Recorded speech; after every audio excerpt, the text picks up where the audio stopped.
তোর সাহস হয় কি করে? তুই আমার গায়ে ময়লা পানি মারছিস? আপু, আমি আপনাকে দেখতে পাইনি। আপনি হঠাৎ নিচে চলে আসছেন। তুই আমার গায়ে ইচ্ছে করে ফেলছিস, এর জন্য তোকে শাস্তি পেতে হবে। আমি তো বলছি আপনার গায়ে ইচ্ছে করে পানি মারি নাই। ঠিক আছে, আপনি যে শাস্তি দিবেন আমি মাথা পেতে নিব। তারপরেও আমার মরা বাবা মাকে গালি দিয়েন না। তুই এখনই আমার জামা পরিষ্কার করে দিবি এবং আগে 50 বার কান ধরে উঠবি আর বসবি। ঠিক আছে আপু, আপনি যা বলবেন আমি তাই করছি। কি আর করার, আপুর কথা মতো কান ধরে উঠতে বসতে লাগলাম। আপু রুমে গিয়ে জামা চেঞ্জ করে ময়লা জামা আমার সামনে দিয়ে রুমে চলে গেল। কান ধরা শেষ করে আপুর জামাগুলো নিয়ে ওয়াশরুমে চলে গেলাম। জামা পরিষ্কার করে ছাদের উপরে দিয়ে নিজের রুমে আসলাম। ওয়াশরুমে ঢুকে ফ্রেশ হয়ে কলেজে যাওয়ার জন্য রেডি হতে লাগলাম। রেডি হতে হতে আপনাদেরকে পরিচয়টা দিয়ে দেই। আমি রাসেল। দুনিয়ায় আপন বলতে কেউ নেই। মা আমাকে জন্ম দেওয়ার 5 মাস পর অসুস্থ হয়ে মারা যায়। এরপর বাবা আমাকে লালন পালন করে। কোনো রকম এসএসসি পাশ করার পর আব্বু রোড দুর্ঘটনায় মারা যায়। আব্বু রিক্সা চালিয়ে আমার পড়ালেখার খরচ চালিয়েছে। বাবা মারা যাওয়ার 1 মাস পর ঢাকায় চলে আসি। রাস্তা দিয়ে হাঁটতে আসি, কোথায় যাব কি করব কিছুই মাথায় আসছে না। এই ঢাকা শহরে আমার কেউ নেই, তাই যাওয়ার মতো স্থান নেই। সব ভেবে হাঁটতে হাঁটতেছি, হঠাৎ একটা গাড়ি এসে আমাকে ধাক্কা মারে। আমি রাস্তার একপাশে গিয়ে পড়ি। এরপর আর কিছু মনে নেই। যখন চোখ খুলি তখন দেখি আমি একটা হাসপাতালের কেবিনে শুয়ে আছি। আমার পাশে একজন বাবার বয়সী লোক বসে আছে। আমাকে চোখ খুলতে দেখে উনি বলল, যাক, অবশেষে তোমার জ্ঞান ফিরেছে। আজ একদিন পর তোমার জ্ঞান ফিরে এসেছে। আমার কি হয়েছে? আমি হাসপাতালে কেন? ওই দিন রাতে তুমি রাস্তা দিয়ে হাঁটতে হাঁটতে মাঝখানে চলে আসো। আমার ড্রাইভার কন্ট্রোল করতে না পেরে তোমাকে ধাক্কা মারে। তারপর আমি আর ড্রাইভার তোমাকে ধরে হাসপাতালে নিয়ে আসি। ও, আপনাকে অনেক ধন্যবাদ আমার জীবন বাঁচানোর জন্য। আচ্ছা, আমাকে বলো তো, তুমি রাস্তার মাঝখানে চলে আসলে কেন? আসলে দুনিয়ায় আপন বলতে আমার কেউ নেই। আম্মু জন্ম দেওয়ার 5 মাস পর অসুস্থ হয়ে মারা যায়। এরপর বাবা ছিল। 1 মাস আগে বাবা সড়ক দুর্ঘটনায় মারা যায়। এরপর ঢাকায় চলে আসি কাজের খোঁজে। এই ঢাকা শহরে আমার কেউ নেই, তাই কোথায় যাব কি করব এসব কিছু ভাবতে ভাবতে হাঁটতেছিলাম। তারপর কি হলো আপনি তো জানেন। কে বলেছে তোমার আপন কেউ নেই? আজ থেকে আমি তোমার সব। তুমি এখন থেকে আমার বাসায় থাকবে। আপনার পরিবারের মানুষ কি বলবে? আর আপনাকে তো আমি চিনি না। আমার পরিবারে আমি, স্ত্রী এবং একটা মেয়ে আছে। আর আমি হচ্ছি বাংলাদেশের টপ বিজনেসম্যান। তাদের মধ্যে একজন নাদিয়া গ্রুপ অফ কোম্পানির মালিক রহমান সিকদার। নাদিয়া হচ্ছে আমার মেয়ের নাম। আমি আপনার বাসায় যেতে পারি, কিন্তু আমাকে কোনো কাজ দিতে হবে। তুমি আমাকে আপনি করে বলছো কেন? এখন থেকে আঙ্কেল বলে রাখবে। আর তোমাকে এখন কোনো কাজ করতে হবে না। তুমি কতটুকু পর্যন্ত পড়াশোনা করেছো? জি, আমি এবার এসএসসি পাশ করেছি। ঠিক আছে, তাহলে তুমি আগে পড়ালেখা শেষ করো, তারপর আমার অফিসে চাকরি করবে। আপনি অনেক ভালো মনের মানুষ আঙ্কেল। দুনিয়া আপনার মতো মানুষ থাকলে মেধাবী ছেলেগুলো রাস্তায় থাকতে হতো না। আচ্ছা ঠিক আছে, তুমি এখন রেস্ট নাও। আমি ড্রাইভারকে ফোন দিয়ে বলছি, সে খাবার নিয়ে আসছে। খাবার খেয়ে ওষুধগুলো খেয়ে নেবে। আমি ডাক্তারের কাছে যাচ্ছি। এই কথা বলে আঙ্কেল কেবিন থেকে বেরিয়ে গেল। আজ 2 দিন পর আমাকে আঙ্কেলের বাসায় নিয়ে আসছে। আমাকে আন্টির সাথে পরিচয় করিয়ে দিল। আন্টির কথা শুনে বুঝতে পারলাম উনি আঙ্কেলের মতো অনেক ভালো মানুষ। বিকালে ওনার মেয়ে কলেজ থেকে আসার পর আমাকে তার সাথে পরিচয় করিয়ে দিছে। নাদিয়া আপুর কথা শুনে বুঝতে পারলাম উনিও অনেক ভালো মানুষ। আমাকে কত সহজে আপন করে নিচ্ছে। সুন্দরভাবে চলছিল আমার জীবন। আমাকে নাদিয়া আপুর কলেজে ভর্তি করিয়ে দিছে। নাদিয়া আপু প্রতিদিন ওনার সাথে করে কলেজে নিয়ে যায়, আবার নিয়ে আসে। নাদিয়া আপু এবার ইন্টার ফাইনাল ইয়ারে পড়ে, আর আমি প্রথম ইয়ারে। বয়সে আমার চেয়ে 2 বছরের বড় হবে। এভাবে দেখতে দেখতে একটা বছর কেটে গেল। কিন্তু হঠাৎ নাদিয়া আপুর ব্যবহার অন্যরকম হয়ে গেছে। আজ 1 মাস থেকে। আগে তো ভালো ছিল, কিন্তু হঠাৎ এত পরিবর্তন কেন? গতকাল রাতে অনেক বৃষ্টি হয়েছে, তাই ছাদে পাতা পড়ে পানি জমে গেছে। 1 বালতির মতো পানি হবে। আমি পানিগুলো কুড়ে নিচে ফেলে দিলাম। হঠাৎ নিচের দিকে তাকিয়ে দেখি নাদিয়া আপু চোখ মুখ লাল করে দাঁড়িয়ে আছে। এরপর দ্রুত নিচে নেমে আসলাম। তারপর কি হলো আপনারা তো জানেন। আপনাদের সাথে কথা বলতে বলতে রেডি হয়ে নিচে চলে আসলাম। নিচে এসে দেখি আপু নাই, তাই আমি খালাকে জিজ্ঞেস করলাম, নাদিয়া আপু কোথায়? উনি কি নাস্তা করবে না? নাদিয়া ম্যাম তো নাস্তা করে গাড়ি নিয়ে কলেজে চলে গেছে। ও আচ্ছা ঠিক আছে, তাহলে তুমি আমাকে নাস্তা দাও। আজকে আমার পাঠক পাঠিকা ভাই বোনদের সাথে কথা বলতে বলতে দেরি হয়ে গেছে। পাঠক পাঠিকা এরা আবার কারা? আরে খালা, যারা আমার গল্প নিয়মিত পড়ে তাদের বলছি। আমি এত কিছু বুঝি না, পড়ালেখা করি নাই, তাহলে বুঝবো কেমনি? তুমি বরং নাস্তা করে তাড়াতাড়ি কলেজে যাও। আমি আর কোনো কথা না বলে নাস্তা করে ব্যাগটা নিয়ে বাসার বাহিরে চলে আসলাম। তারপর একটা রিক্সা নিয়ে কলেজে যেতে লাগলাম। এবার আপনারা হয়তো বলবেন, আপনার আঙ্কেল আন্টি কোথায়? আসলে আঙ্কেল আন্টি গ্রামে আঙ্কেলের বাসায় গেছে। আজকে প্রায় 15 দিন হয়েছে। কবে আসবে সেটা এখনো বলে নাই। এই 15 দিন নাদিয়া আপু আমাকে গাড়ি করে কলেজে নিয়ে যায়নি। 15 দিন আগে শুধু গাড়িতে করে কলেজে নিয়ে যেত, কিন্তু আসার সময় নিয়ে আসতো না। আমি সেটা আঙ্কেল আন্টিকে বলি নাই, তাহলে আপুকে বকাঝকা করবে। আপু আমার সাথে খারাপ ব্যবহার করছে ঠিকই, কিন্তু কখনো গায়ে হাত তোলে নাই। আজকে আমার দোষের কারণে থাপ্পড় মেরেছে। আমার দরকার ছিল নিচে তাকিয়ে পানিগুলো ফেলার, তাহলে আর আপুর গায়ে পড়তো না। কথা বলতে বলতে কলেজে চলে আসলাম। পকেটে হাত দিয়ে দেখি মানিব্যাগ আনতে ভুলে গেছি। সব পকেটে হাত দেখি 30 টাকার মতো আছে। রিক্সা ভাড়া মিটিয়ে কলেজের গেট দিয়ে ভিতরে ঢুকলাম। তারপর ক্লাসের সামনে চলে গেলাম। দেখি স্যার পড়া শুরু করে দিছে। স্যার, ভিতরে আসতে পারি? আরে রাসেল, তুমি আজকে তো দেরি কেন কলেজ আসতে? আসলে স্যার বাসায় একটু কাজ ছিল, সেগুলো শেষ করে আসতে দেরি হয়ে গেছে। ঠিক আছে, এখন গিয়ে সিটে বসো। Okay sir. আমি আর কোনো কথা না বলে রাফির পাশে গিয়ে বসলাম। রাফি বলল, কি রে, তোর গাল লাল হয়ে আছে কেন? শালা, স্যার ধরতে পারি নাই। তুই শালা কিভাবে ধরলি? শোন, আমি তোর বেস্ট ফ্রেন্ড, তোর চেহারা দিকে তাকালে আমি সব বুঝতে পারি। এখন বল, লাল হয়ে আছে কেন? নাদিয়া আপু কি তোর গায়ে হাত তুলেছে? তোকে কলেজ ছুটি হওয়ার পর সব খুলে বলবো। রাফি আর কোনো কথা বলল না। আসলে আমরা দুজন বেস্ট ফ্রেন্ড। আমি আমার সব কিছু ওর সাথে শেয়ার করি, আর রাফি তার সব কিছু আমার সাথে শেয়ার করে। রাফির বাবা আঙ্কেলের মতো একজন বিজনেসম্যান। সবগুলো ক্লাস শেষ করে দুই বন্ধু বাহিরে আসলাম। এবার বল, নাদিয়া আজকে তোকে কেন মেরেছে? আসলে আমি আজকে সকালে, তারপর সবকিছু খুলে বললাম। এই জন্য বুঝি তোর গায়ে হাত তুলবে? হাত তো তুলেছে, আবার কান ধরে উঠবোস করিয়েছে, জামা কাপড় পরিষ্কার করিয়েছে। আচ্ছা, এসব কথা বাদ দেই। আমারই ভুল ছিল নিচে তাকিয়ে পানিগুলো ফেলার। হ্যাঁ ঠিক আছে, চল আজকে তোকে বাসায় নামিয়ে দিয়ে আসি। ঠিক আছে চলো। না করলাম না, কারণ আমার কাছে টাকা নেই। রাফির কাছ থেকে অনেক টাকা নিয়েছি, আবার টাকা দিতে গেলে নেয় না। নিজের কাছে খারাপ লাগে টাকার কথা বলতে। কথা বলতে বলতে বাসায় চলে আসলাম। রাফি গাড়ি নিয়ে চলে গেল। আসার সময় আপুকে কলেজে দেখলাম না, মনে হয় কোথাও গেছে। বাসার ভিতরে ঢুকে কলিং বেল চাপ দিলাম। খালা এসে দরজা খুলে দিল। আমি খালাকে বললাম, খালা, নাদিয়া আপু কি বাসায় আছে? তুমি যাওয়ার 30 মিনিট পর বাসায় চলে এসেছি, এখনো রুমে আছি। দেখে মনে হচ্ছে মন খারাপ। ঠিক আছে খালা, আমি রুমে গেলাম। আমি ফ্রেশ হয়ে আসছি, তুমি টেবিলে খাবার দাও। ঠিক আছে, যাও।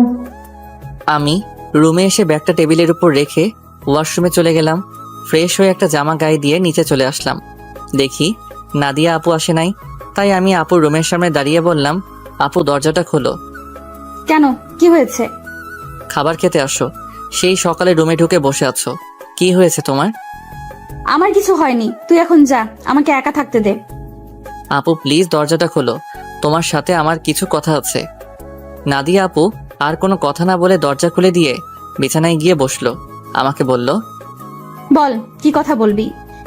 আপু তুমি সকালের ওটা নিয়ে আমার উপর রেগে আছো। তোমার যদি শাস্তি দেওয়া কম হয় তাহলে তুমি আমাকে আরো শাস্তি দাও, আমি মাথা পেতে নিব। তারপরেও তুমি না খেয়ে থেকো না। নাদিয়া আপু আর কোনো কথা না বলে বিছানা থেকে উঠে এসে আমাকে জড়িয়ে ধরলো। তখন আপু বলল, তুই আমাকে ক্ষমা করে দে রাসেল, আমি তোর উপর রাগ করে নেই। আমি একটা ছেলেকে ভালোবাসি, কিন্তু ছেলেটা অন্য একটা মেয়েকে ভালোবাসে, তাই ওর উপরে রাগ করে তোর সাথে খারাপ ব্যবহার করছি। তুই আমাকে মাফ করে দে। আজকে তোর গায়ে হাত তুলে নিজের কাছে অনেক খারাপ লাগছে, তাই ক্লাস না করে বাসায় চলে আসি। নাদিয়া আপু কান্না করে কথাগুলো বলল। আপু আমি কিছু মনে করি নাই, আমি জানি তোমার হয়তো কিছু হয়েছে, তাই তুমি আমার সাথে এরকম করছো। তুমি একটা বার ওই ছেলেটাকে দেখিয়ে দিও, আমি ওকে আবার তোমার কাছে নিয়ে আসবো। না রে, ও আর আমাকে ভালোবাসে না, ও আমার সাথে প্রেমের অভিনয় করছে, আমি সেটা বুঝতে পারিনি। মন খারাপ করো না, দেখবে আস্তে আস্তে সব ঠিক হয়ে যাবে। তুমি ফ্রেশ হয়ে আসো, দুজনে একসাথে খাবার খাবো। ঠিক আছে, তুই বস, আমি ফ্রেশ হয়ে আসছি। নাদিয়া আপু ফ্রেশ হতে চলে গেল। আমি বিছানায় বসে আপুর মোবাইলটা টিপতে লাগলাম। গ্যালারিতে ঢুকে দেখি একটা ছেলের অনেকগুলো ছবি। তার মানে এই ছেলের সাথে প্রেম করত। ছেলেটা দেখতে অনেক সুন্দর। আমি ওই ছেলের কাছে কিছুই না। অবাক করার বিষয় হলো ওই ছেলের সাথে আপুর একটা ছবিও দেখলাম না। আমি মোবাইলটা বিছানায় রেখে দিলাম। কিছুক্ষণ পর আপু ওয়াশরুম থেকে বেরিয়ে আসলো। আমি তার দিকে তাকিয়ে মাথা নিচু করে ফেললাম। আপু মনে হয় বিষয়টা বুঝতে পেরেছে। তাই আপু বলল, আসলে আমার মনে ছিল না তুই যে আমার রুমে। আমি ওয়াশরুমে ঢুকে জামা কাপড় গায়ে দিচ্ছি। ওয়াশরুমে যেতে হবে না, আমি নিচে যাচ্ছি, তুমি জামা কাপড় গায়ে দিয়ে আসো। এই কথা বলে আমি আপুর রুম থেকে বেরিয়ে নিচে চলে আসলাম। কিছুক্ষণ পর আপু জামা গায়ে দিয়ে নিচে চলে আসলো। একটা কথা আপনাদেরকে বলে দেই, আমি নাদিয়াকে নিজের বড় আপুর মতো জানি। দুজনে একসাথে খাবার খেতে লাগলাম। খাবার খেয়ে যে যার রুমে চলে আসলাম। বিছানায় শুয়ে মোবাইলটা হাতে নিয়ে রাফিকে ফোন দিয়ে সবকিছু খুলে বললাম। তারপর আরো কিছুক্ষণ কথা বলে ঘুমিয়ে গেলাম। সকালে হঠাৎ কে যেন আমার গায়ে পানি মেরে ভিজিয়ে দিল। আমি এক লাফে উঠে গেলাম। সামনে তাকিয়ে দেখি নাদিয়া আপু হাতে বালতি নিয়ে দাঁড়িয়ে দাঁড়িয়ে হাসতে আছে। তার মানে এটা আপুর কাজ। তখন আমি আপুকে বললাম, আপু তুমি এটা কি করলে? আমার গায়ে পানি দিলে কেন? তোকে সেই সকাল থেকে ডাকছি, তোর ওঠার খবর নেই, তাই বাধ্য হয়ে তোর গায়ে পানি মারছি। তাই বলে তুমি পানি মারবে? দেখো পুরো শরীর ভিজে গেছে। ভালো হয়েছে, এখন কথা না বলে গোসল করে রেডি হয়ে নিচে আয়। ঠিক আছে, কিন্তু আজকে হঠাৎ আমাকে ডাকতে আসলে কেন? হঠাৎ কোথায়? 1 মাস তোকে ডাকি নাই। এর আগে তো প্রতিদিন সকালে তোকে ডেকে তুলছি। আর কি কারণে তোকে 1 মাস ডাকি নাই সেটা তুই খুব ভালো করে জানিস। ঠিক আছে তুমি যাও, আমি ফ্রেশ হয়ে আসছি। তাড়াতাড়ি আয়। বলে নাদিয়া আপু রুম থেকে বেরিয়ে গেল। আমি দাঁড়িয়ে না থেকে ওয়াশরুমে ঢুকে গোসল করে রেডি হয়ে কলেজের ব্যাগটা কাঁধে নিয়ে নিচে চলে আসলাম। কিছুক্ষণ পর আপু আসলো। দুজনে একসাথে নাস্তা করে গাড়ি নিয়ে কথা বলতে বলতে কলেজে চলে আসলাম। আপু গাড়ি পার্কিং করে বলল, তোর ক্লাস শেষ হলে আমার জন্য অপেক্ষা করবি, দুজনে একসাথে বাসায় যাব। ওকে ঠিক আছে। আপু আর কোনো কথা না বলে তার ক্লাসে চলে গেল। হঠাৎ পিছন থেকে রাফি বলল, কি রে, কেমন আছিস? এই তো ভালো আছি, তুই কেমন আছিস? আমিও ভালো আছি। আজকে তাহলে আপু তোকে কলেজে নিয়ে আসলো? আপু এখন আগের মতো হয়ে গেছে। এতদিন একটা ছেলের কারণে আমার সাথে খারাপ ব্যবহার করছে। ওই শালাকে যদি সামনে পাইতাম তাহলে অবস্থা খারাপ করে দিতাম।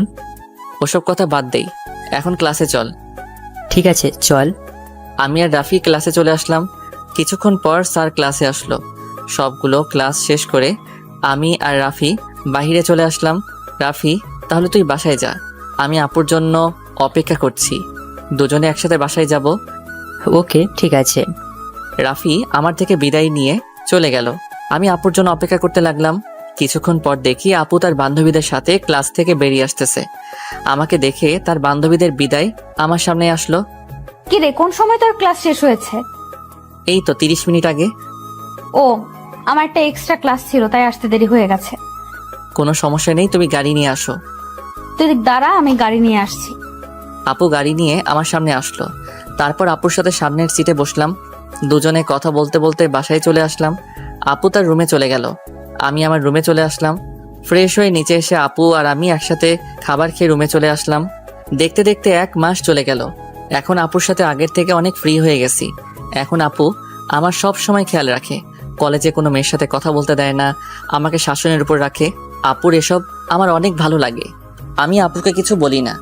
এখন ওই ছেলের কথা আপু একদম মাথা থেকে ঝেড়ে ফেলে দিছে। আমার সাথে সব সময় দুষ্টুমি করে। বড় বোন হিসেবে ছোট ভাইয়ের সাথে করতেই পারে। আমি আপুকে সবসময় নিজের বড় বোনের চোখে দেখি। আঙ্কেল আন্টি তারা বাসায় চলে এসেছে। আঙ্কেল এখন আগের মতো অফিস দেখাশোনা করে। আমাদের কলেজ আজকে 1 মাসের জন্য ছুটি দিয়েছে, কারণ কলেজে নতুন করে রং লাগাবে। তাই 1 মাস কলেজ বন্ধ থাকবে। রাতে সবাই একসাথে খাবার খাচ্ছি। তখন আঙ্কেল বলল, শুনছি তোদের কলেজ নাকি 1 মাসের জন্য বন্ধ থাকবে। আব্বু কলেজে কিছু কাজ করবে তাই বন্ধ দিয়েছে। তাহলে তুই আর রাসেল তোর নানার বাড়ি থেকে কিছুদিন ঘুরে আয়। সবসময় তোরা দুজন বাসায় থাকিস, কোথাও যাস না। আমি না হয় যাব, কিন্তু রাসেল কি আমার সাথে যাবে? রাসেল যাবে না কেন? আসলে আন্টি আমার বাসা থেকে বাইরে কোথাও ঘুরতে যেতে ভালো লাগে না। এটা তো আর অন্য কোথাও যেতে বলছি না, আমার বাপের বাড়ি যেতে বলছি। রাসেল আমার সাথে না গেলে আমিও কোথাও যাব না। ঠিক আছে আপু, আমি তোমার সাথে যাব। এবার খুশি? অনেক খুশি। তাহলে কালকে সকালে তোরা দুজনে রওনা দে। এখন রুমে গিয়ে জামা কাপড় গুছিয়ে রাখিস। আর তোরা কি গাড়ি নিয়ে যাবি? না আব্বু, আমরা বাসে করে যাব। ঠিক আছে, তোরা যেটা ভালো বুঝিস। কেউ আর কোনো কথা না বলে খাবার খেতে লাগলো। আমি খাবার খেয়ে রুমে চলে আসলাম। রুমে এসে জামা কাপড় গুছিয়ে রাখলাম। তারপর বিছানায় শুয়ে মোবাইল টিপতে টিপতে ঘুমিয়ে পড়লাম। পরের দিন সকালে আপু এসে আমাকে ডেকে তুললো। আমাকে রেডি হতে বলে তার রুমে চলে গেল। আমি ওয়াশরুমে ঢুকে ফ্রেশ হয়ে রেডি হয়ে জামা কাপড়ের ব্যাগটা নিয়ে নিচে চলে আসলাম। নাস্তার টেবিলে দেখি আঙ্কেল আন্টি বসে আছে। আমি একটা চেয়ার টেনে বসলাম।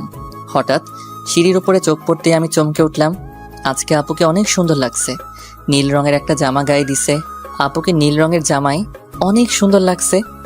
কিরে, তুই এভাবে হ্যাবলার মতো আমার দিকে তাকিয়ে আছিস কেন?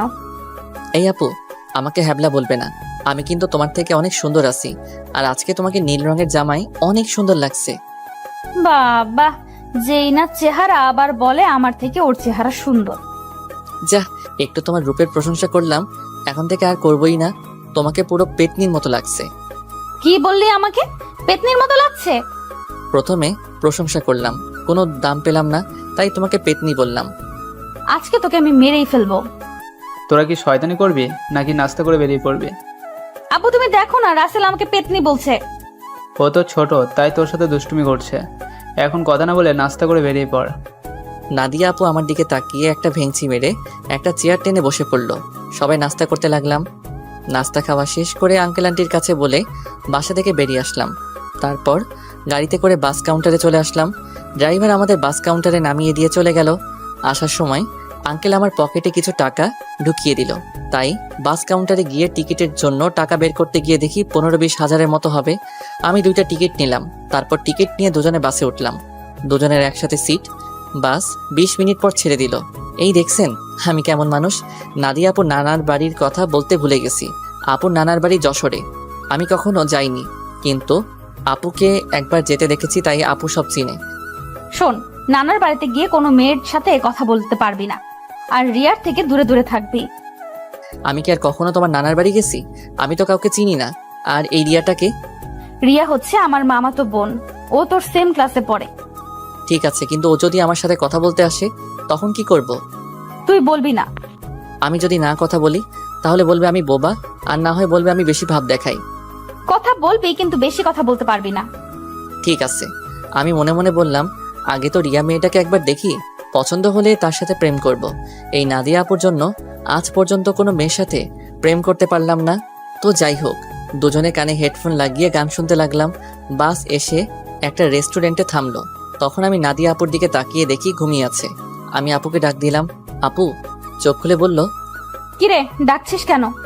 আপু বাস একটা রেস্টুরেন্টে থামছে, চলো দুজনে খাবার খেয়ে নেই। ঠিক আছে চল। নাদিয়া আপু আর আমি বাস থেকে নেমে রেস্টুরেন্টের ভিতরে ঢুকে গেলাম। আপু ওয়াশরুমে ঢুকে ফ্রেশ হয়ে আসলো। আমি অন্য একটা ওয়াশরুমে ঢুকে ফ্রেশ হয়ে আসলাম। দুজনে গিয়ে একটা টেবিলে গিয়ে বসলাম।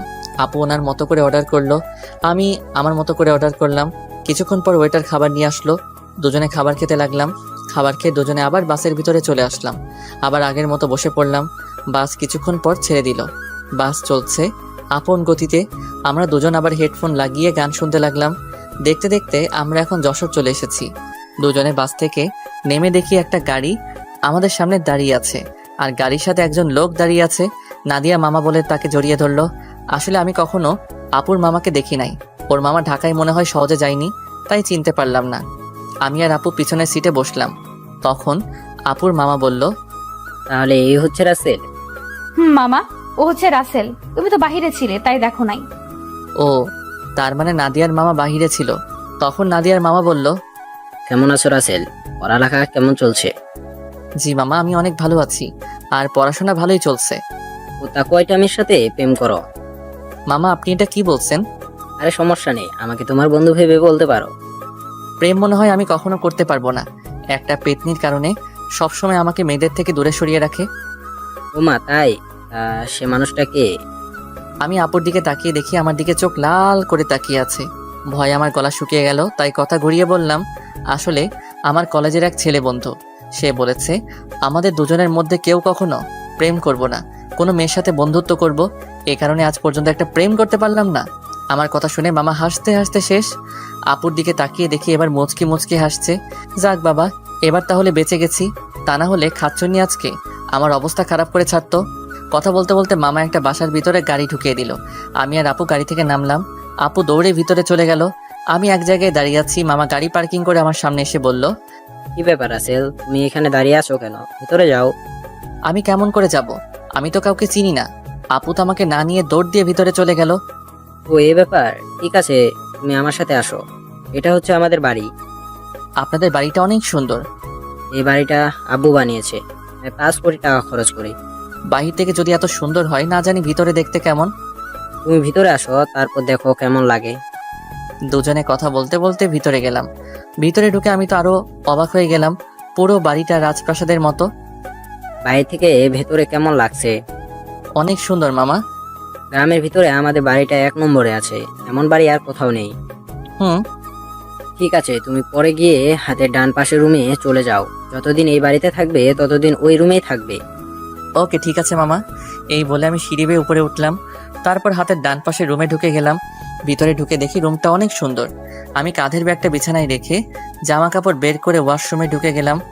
গোসল করে একটা জামা গায়ে দিয়ে রুম থেকে বেরিয়ে আসতেই কারোর সাথে ধাক্কা খেয়ে নিচে পড়ে গেলাম। নিচে তাকিয়ে দেখি আমি একটা মেয়ের গায়ের উপরে পড়ে আছি। মেয়েটা দেখতে খুবই সুন্দর, যে কোনো ছেলে দেখলে প্রেমে পড়ে যাবে। তো যাই হোক, আমি তাড়াতাড়ি মেয়েটার উপর থেকে উঠে গেলাম। হাত বাড়িয়ে মেয়েটাকে দাঁড় করালাম। তখন আমি বললাম, সরি, বিশ্বাস করুন আমি আপনাকে দেখতে পাইনি। সমস্যা নেই, কিন্তু আপনাকে তো ঠিক চিনতে পারলাম না।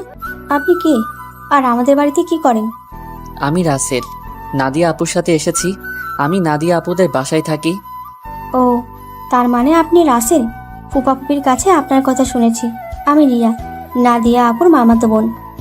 ও, তার মানে আপু আসার সময় আপনার কথা বলছে? নাদিয়া আপু আপনাকে আমার ব্যাপারে কি বলেছে?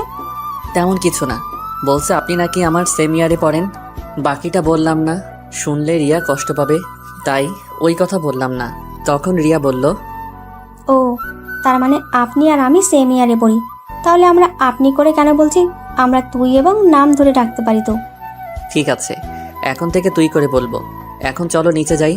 আসার পর তোর আম্মুর সাথে কথা বলি নাই এবং তোর দাদা দাদির সাথে দেখা করি নাই। ঠিক আছে, চল। আমি আর রিয়া দুজনে নিচে চলে আসলাম। আপুর দিকে তাকিয়ে দেখি আমার দিকে চোখ লাল করে তাকিয়ে আছে, মনে হয় আমাকে গিলে খাবে। আসসালামু আলাইকুম মামি, কেমন আছো তুমি? আমি ভালো আছি, তুমি কেমন আছো? আমাদের বাসায় তো কখনো আসোই না, তোমাকে অনেকবার বলেছি আসার জন্য। আমি ভালো আছি মামি। আসলে মামি, আমার বাসা থেকে কোথাও যেতে ভালো লাগে না। আপু আমাকে নিয়ে এসেছে। নাদিয়া যদি না বলতো তাহলে বুঝি আসতে। আসলে তেমন কিছু না মামি। আচ্ছা, এসব কথা বাদ দাও তো। এখন বলো, নানা নানি কোথায়? তাদের তো দেখছি না। আসলে আব্বু আম্মুকে নিয়ে তার ভাইয়ের বাসায় বেড়াতে গেছে। বুড়ো বয়সে ঘুরতে গেছে তারা? বুড়ো হলে বুঝি যেতে পারে না? আমি সেটা বলি নাই, মানে তাদের ভালোবাসা বুড়ো বয়সে এখনো আছে।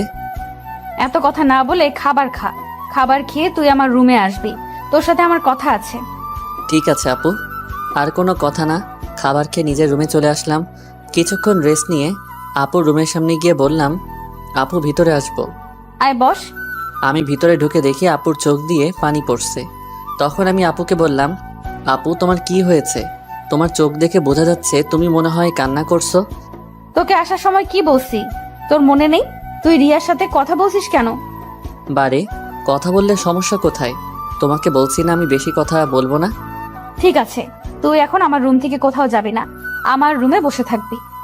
আপু পুরোটা রাস্তায় জার্নি করে আসছি, তাই ভাবছি একটা ঘুম দিমো। তাহলে আমার রুমে ঘুমিয়ে পড়, তোর রুমে যাওয়া লাগবে না।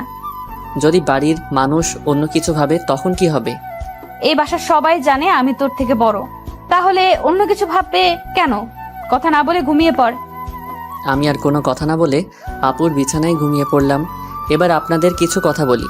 আসলে নানা নানি এবং মামি অনেকবার ঢাকায় গেছে, তাই ওদের চিনি, কিন্তু রিয়া কখনো ঢাকায় যায়নি।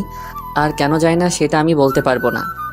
আমার ঘুম আসার পর আপু আমার দিকে তাকিয়ে আছে আর মনে মনে বলে, রাসেল তুই কি আমার মুখের কথা বুঝতে পারিস না?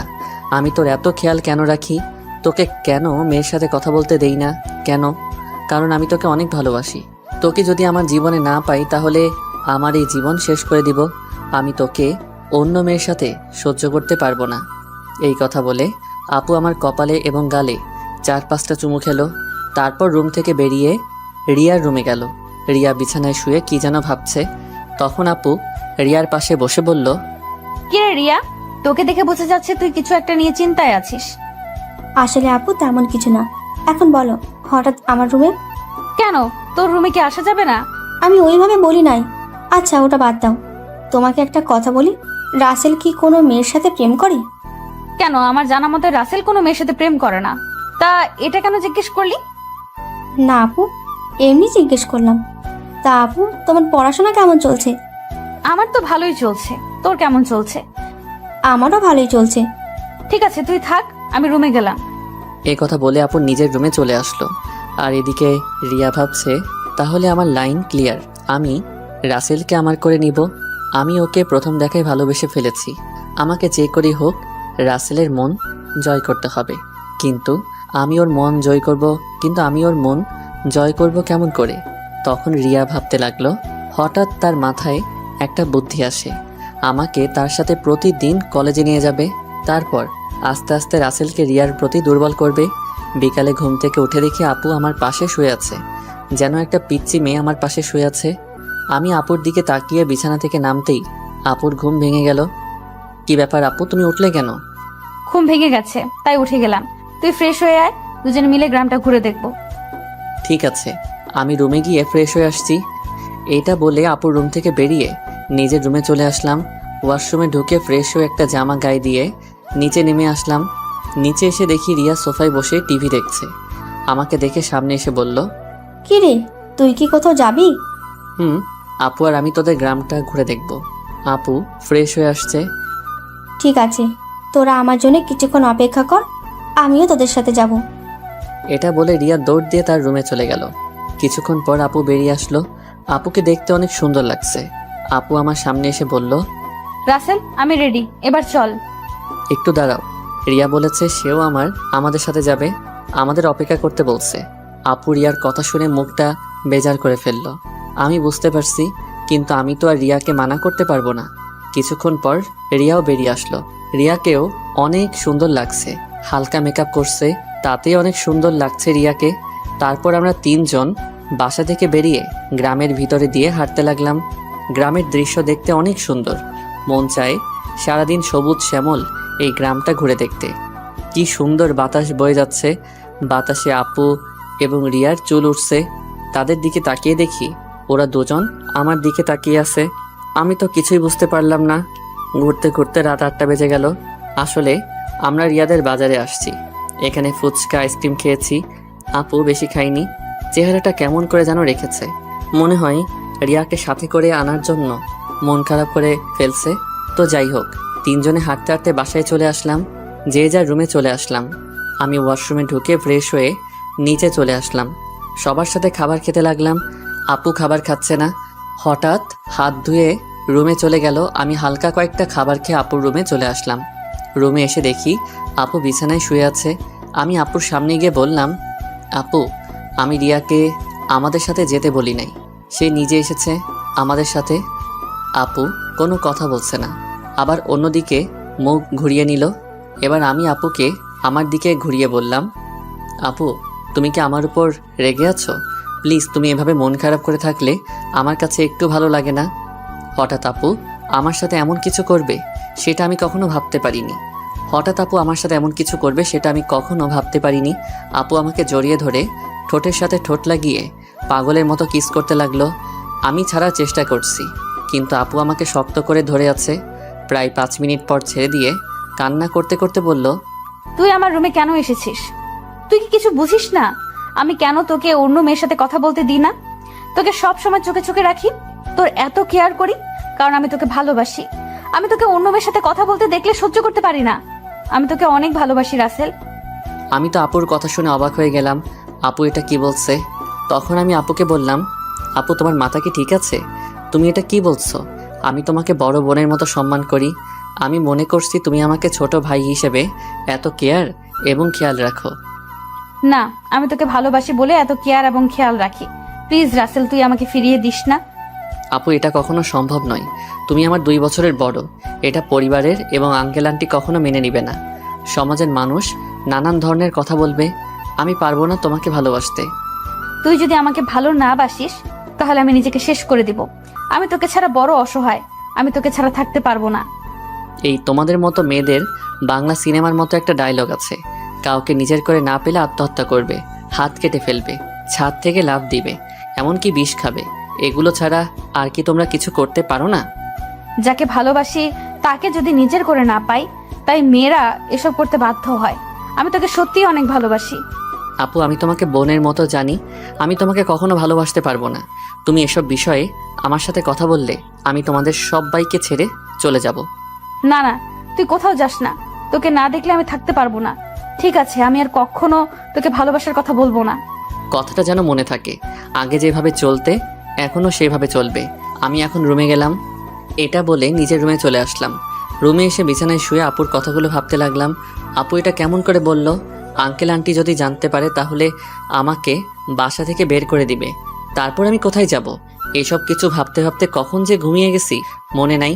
সকালে রিয়া রুমে এসে ডাকতে লাগলো। ওই রাসেল, ওঠ তাড়াতাড়ি। কি হয়েছে, ডাকছিস কেন? আজকে তুই আমার সাথে কলেজে যাবি, তাই তোকে ডাকতে আসলাম। আমি তোর কলেজে যাব কেন? আমি তো তোর কলেজে পড়ি না। সেটা তো আমি জানি, তোকে আমাদের কলেজটা ঘুরে দেখাবো। তাড়াতাড়ি ওঠ। ঠিক আছে, তুই যা, আমি ফ্রেশ হয়ে আসছি।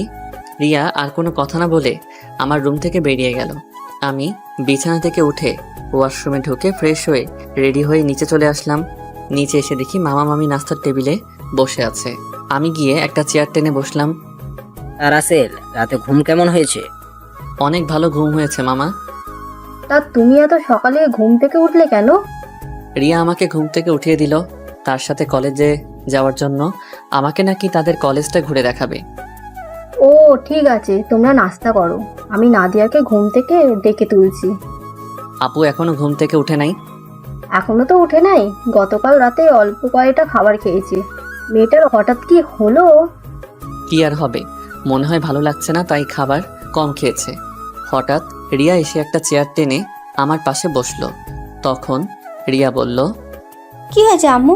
তোমরা কি নিয়ে কথা বলছো? ওর নাদিয়া আপুর কথা বলছে। মেয়েটা হঠাৎ কি হয়েছে? আপুর আবার কি হবে? কালকে তো আমাদের সাথে সুন্দরভাবে ঘোরাঘুরি করছে।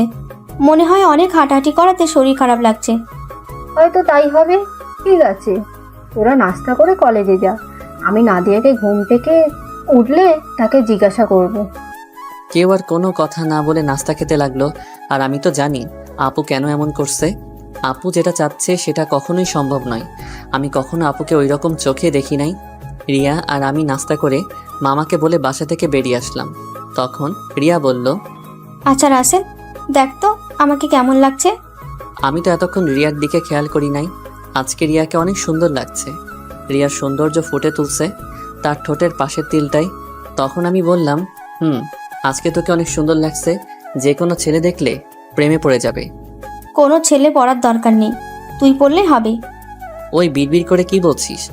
কিছু না, একটা রিক্সা ডাক দে। বাসায় গাড়ি থাকতে রিক্সা করে কলেজে যাবি কেন? আমার মন বলছে তুই একটা রিক্সা ডাক দে। ওই একটা রিক্সা ডাক দিব কেন? আমরা তো দুইজন এখানে, একটা রিক্সায় কি করে যাব? ওই হারামি, এই রিক্সা করে আমি আর তুই যেতে পারবো না। বেশি কথা না বলে রিক্সা ডাক দে। ঠিক আছে, দিচ্ছি। একদিনের পরিচয় তুই আমার সাথে এইভাবে ঝগড়া করছিস? তোর সাথে তো এখনো কিছু করি নাই, তাড়াতাড়ি রিক্সা ডাক দে, এমনি দেরি হয়ে যাচ্ছে। আমি আর কোনো কথা না বলে একটা রিক্সা ডাক দিলাম। দুজনে রিক্সায় উঠলাম। তখন রিয়া বলল, আচ্ছা রাসেল, তুই কি কখনো প্রেম করেছিস কোনো মেয়ের সাথে? আমার দ্বারা এসব হবে না। আমার সাথে কোনো মেয়ে প্রেম করবে না। আমার চেহারা ভালো না। কে বলেছে তোর চেহারা খারাপ? তুই দেখতে অনেক সুন্দর। সুন্দর হলে কি হবে? আপু তো আমাকে কোনো মেয়ের সাথে প্রেম করতে দিবে না। আর আমিও মনের মতো কাউকে পাইনি। আশেপাশে তাকালে তো পেতে পারিস। আমার পাশে তুই ছাড়া আর তো কেউ নেই, তাহলে পাবো কি করে? আরে পাগল, তোকে কি আমি অন্য কারো কথা বলেছি? আমাকে কি চোখে পড়ে না?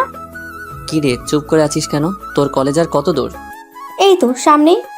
তারপর দুজনে কথা বলতে বলতে রিয়ার কলেজের সামনে চলে আসলাম। আমি রিক্সা ভাড়া দিলাম। রিয়া আমাকে মানা করছে, কিন্তু তারপরেও আমি ভাড়া দিছি। দুজনে গেট দিয়ে কলেজের ভিতরে ঢুকলাম। হঠাৎ কয়টা মেয়ে আমাদের সামনে আসলো।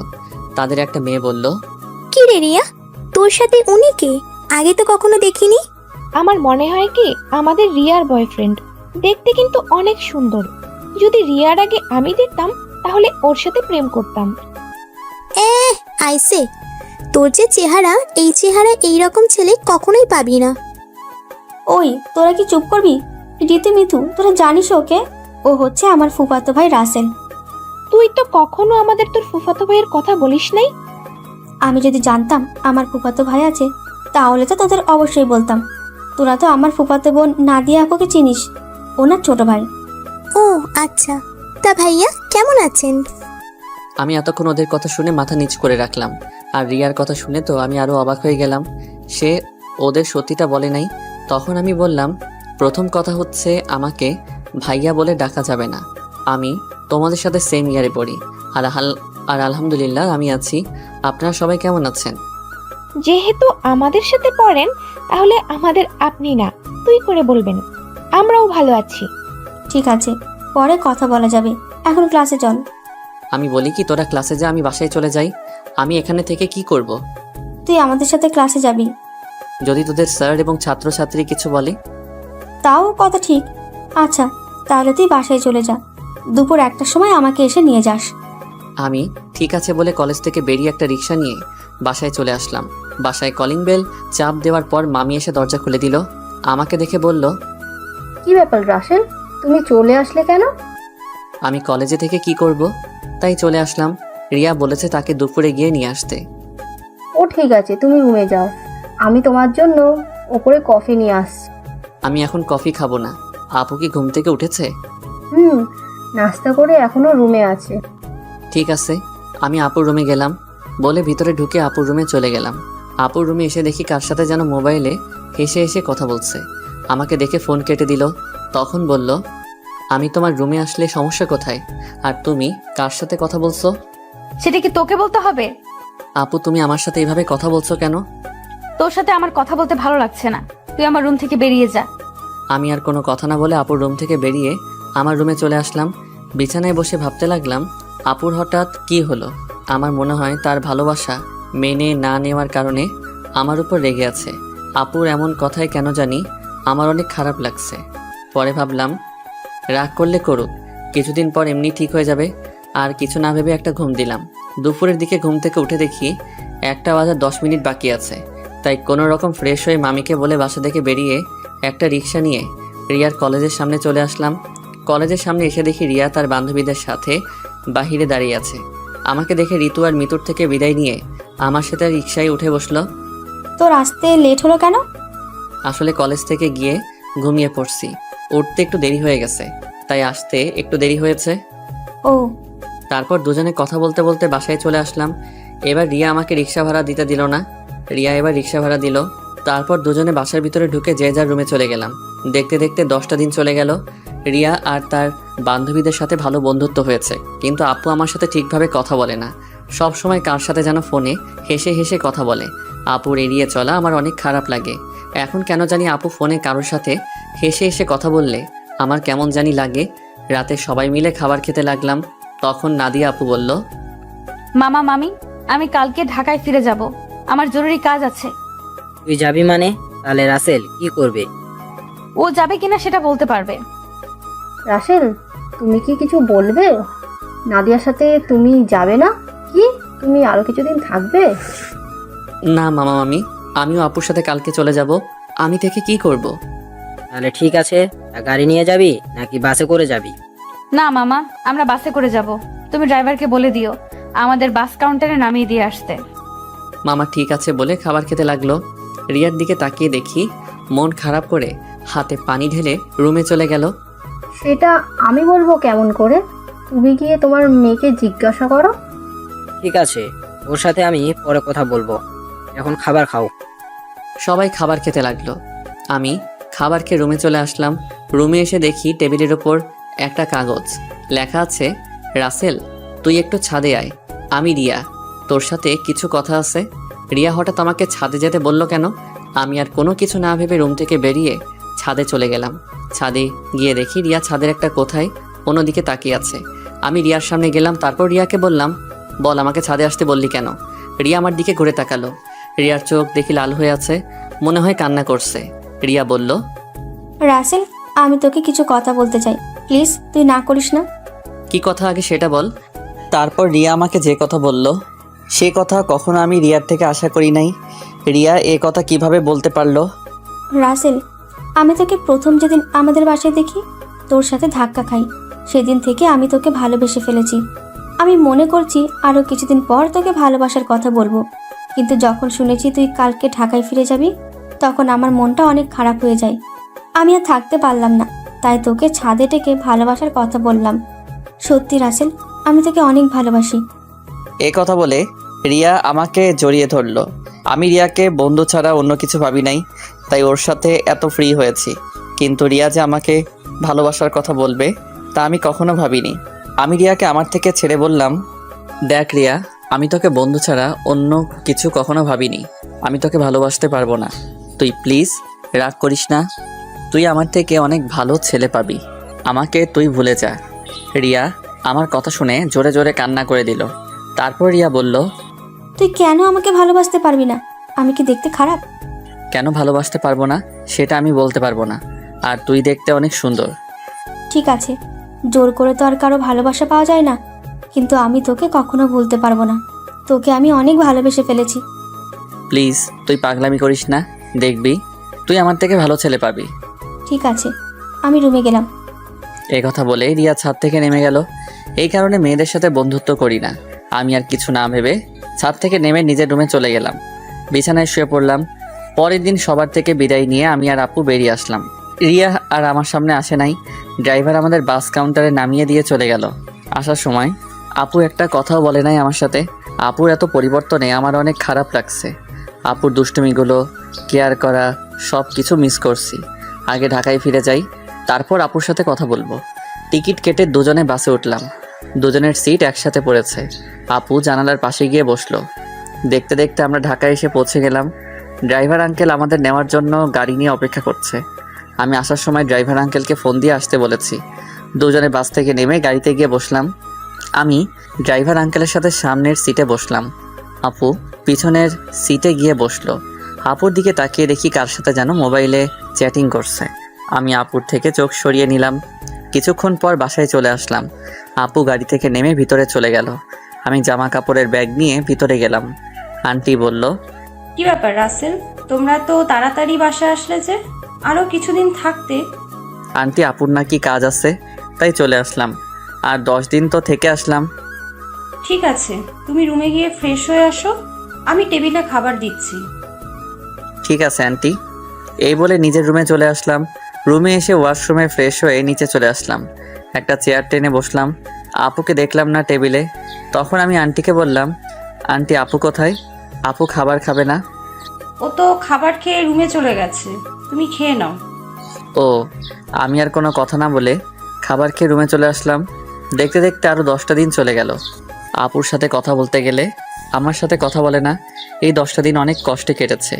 রিয়াদের বাসায় তেমন কষ্ট পাইনি, কারণ রিয়ার সাথে দুষ্টামি করতে করতে দিন পার হয়ে গেছে। কিন্তু এখানে তো আপুই আমার সাথে সবসময় দুষ্টামি করতো। আমি এখন বুঝতে পেরেছি, আপুর সাথে কথা না বলতে পারলে আমি অচল। আপুর আগের দুষ্টামিগুলো খুব মিস করছি। আমার মনে হয় আমিও আপুকে ভালোবেসে ফেলেছি।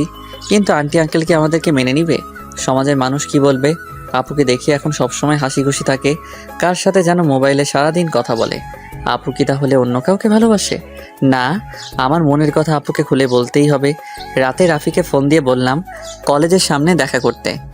রাফিকে বলে দেখি সে কি বলে। আমি একটা জামা গায়ে দিয়ে বাসা থেকে বেরিয়ে একটা রিক্সা নিয়ে কলেজের সামনে চলে গেলাম। কিছুক্ষণ পর দেখি রাফি বাইক নিয়ে আমার সামনে আসছে। রাফি বাইক সাইড করে আমার সামনে এসে বলল, কি রে, হঠাৎ জরুরি দেখা করতে বললি কেন? আসলে তোর সাথে একটা কথা আমি শেয়ার করি নাই, এখন না করে পারছি না। কি কথা বল। তাহলে শোন। তারপর রিয়াদের বাসা এবং আপুদের বাসা দেখে সব কিছু খুলে বললাম। এখন তুই বল আমি কি করব? আঙ্কেল আন্টি যদি জানতে পারে তাহলে তো আমাকে বাসা থেকে বের করে দিবে। তখন আমি কোথায় যাব? তোর এই বন্ধু থাকতে তোর কোনো সমস্যা নেই। তুই আপুকে তোর মনের কথা খুলে বল, পরেরটা পরে দেখা যাবে। আপু কি এখন আমাকে ভালোবাসবে? আমি তো তার মনে কষ্ট দিছি। হয়তো কিছুদিন তোর সাথে অভিমান করে থাকবে, তারপর এমনি অ্যাকসেপ্ট করে নেবে। আমার মনে হয় আপু অন্য কোনো ছেলেকে ভালোবাসে। সারাদিন দেখি কার সাথে যেন মোবাইলে হেসে হেসে কথা বলে। আগে তুই আপুকে মনের কথা খুলে বল, তারপর দেখ আপু কি বলে। যদি রাজি না হয় তারপরেও তুই আপুর পেছনে লেগে থাকবি। তোকে যদি সত্যি ভালোবেসে তাহলে দেখবি তোর সাথে বেশি দিন অভিমান করে থাকতে পারবে না। তুই আপুর সব অত্যাচার সহ্য করে নিবি। ঠিক আছে, আজকে আমি আপুকে মনের কথা খুলে বলবো। আমি আর থাকতে পারছি না। এই 10টা দিন আমি অনেক কষ্ট পেয়েছি। ওকে চল, তোকে বাসায় নামিয়ে দিই। আমি রাফির বাইকে করে বাসায় চলে আসলাম। রাফি আমাকে নামিয়ে দিয়ে চলে গেল। বাসার ভিতরে ঢুকে দেখি একটা গাড়ি, কিন্তু গাড়িটা তো আঙ্কেলের না। তাহলে বাসায় কারা এসেছে? আমি দরজার সামনে দাঁড়িয়ে কলিং বেলে চাপ দিলাম। খালা এসে দরজা খুলে দিল। আমি ভিতরে ঢুকে দেখি আপু শাড়ি পরে মেহমানদের সামনে বসে আছে। আবার একটা ছেলে দেখি তাদের সাথে আছে।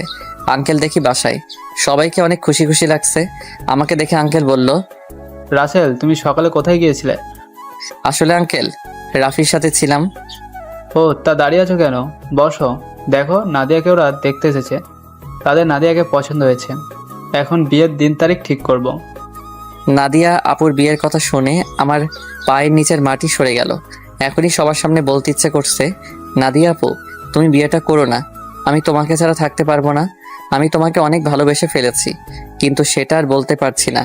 তাদের দেখে বোঝা যাচ্ছে তারা এই বিয়েতে অনেক খুশি। সবচেয়ে বড় কথা হলো আপুকেও দেখে অনেক খুশি। তাদের এই খুশির মাঝে আমার ভালোবাসার কথা বলতে পারবো না। আমি চাই না আমার কারণে তাদের খুশি নষ্ট হয়ে যাক। আর ছেলেটা দেখতে অনেক সুন্দর, আপুর সাথে ভালো বানাবে। আমি নিজের কষ্ট চেপে রেখে তখন আমি বললাম, তাহলে তো অনেক ভালো, তোমরা যেটা ভালো মনে করো। তোর কি ছেলেকে পছন্দ হয়েছে? ওনাকে পছন্দ না হওয়ার কি আছে? দেখতে অনেক সুন্দর, আপুর সাথে ভালো মানাবে।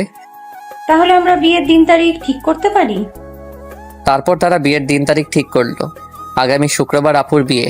আমি আর তাদের মধ্যে না থেকে নিজের রুমে চলে আসলাম। দরজা আটকে দিয়ে অনেক কান্না করতে লাগলাম। জীবনে কোনো মেয়েকে ভালোবাসি নাই, এই প্রথম একজনকে ভালোবাসলাম, কিন্তু তাকে আর বলতে পারলাম না। বলার আগেই তার বিয়ে ঠিক হয়ে গেল। হঠাৎ আমার মোবাইলটা বেজে উঠল।